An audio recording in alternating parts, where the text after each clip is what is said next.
rapture? Where does this word even come from?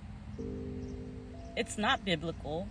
It was never mentioned in the Bible for any reason at all. Let's look up the meaning and see what rapture actually means. Rapture. A feeling of intense pleasure or joy. Ecstasy, bliss, euphoria. Elation, exaltation, joy. Cloud nine. Rapture is a euphoria, a happiness, like you're on cloud nine. Like you can even use the word orgasm when you talk about rapture. It's like complete pleasure.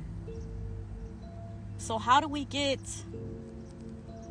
catching away and rapture mixed together? How does rapture mean a catching away? Rapture doesn't even mean catching away. There is no such word as rapture in the Bible. And rapture doesn't mean catching away. So what do y'all think's gonna happen? The world is gonna go to crap when the Great Tribulation begins. So you think you're just gonna have a rapture,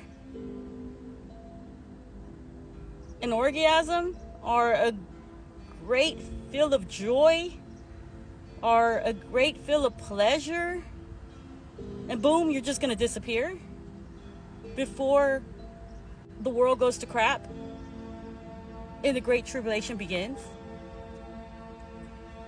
This doesn't make any sense. This is not even biblical. If you go into the book of Matthew, Jesus talks about, the disciples came up to him and they asked him, Lord, tell us, when will these signs be? And how will we know the signs of your coming?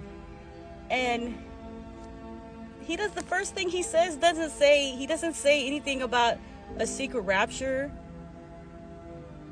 a secret joy. He doesn't say anything about a catching away before anything. The first thing he talks about is the beginning of sorrows, all the signs of the end times. And then he goes on to talk about, what to look out for. Many will come in his name saying they're Christ, all the signs that we know that are already there. And then he goes on to say, and the gospel will be preached to the whole world, and then the end will come. But never once did he say that there will be a rapture. Not once did he say there will be a feeling of joy, a pleasure feeling, and people would just disappear. He didn't say that. He didn't say that he'll come and take them in secret before all this happens. He did not say that, not even once. And if you read Matthew chapter 24 in its proper context, you will see that after he talks about the Great Tribulation, he goes on to say, he says,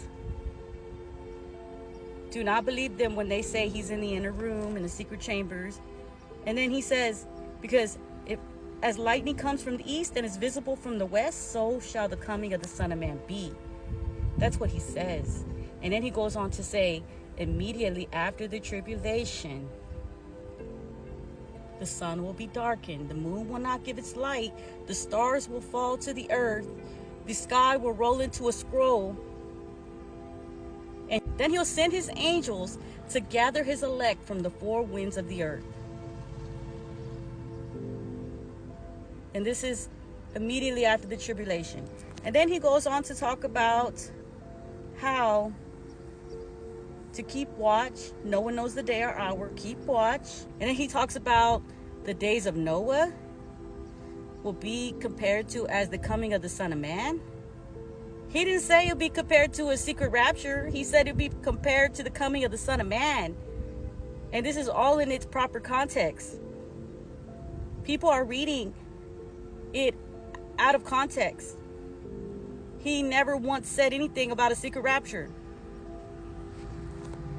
And then he talks about Keep watch, because you do not know when your Lord comes. And if the goodman knew when the robber would come, he will not allow his house to be broken into.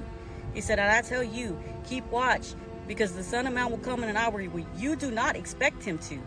Who is the wise and faithful servant that gives meat in due season? And if the Lord delay his coming, will he go and eat and drink with the drunkards? Will he start beating his fellow servants? He said, because the Son of Man will come at a time when he will not expect him.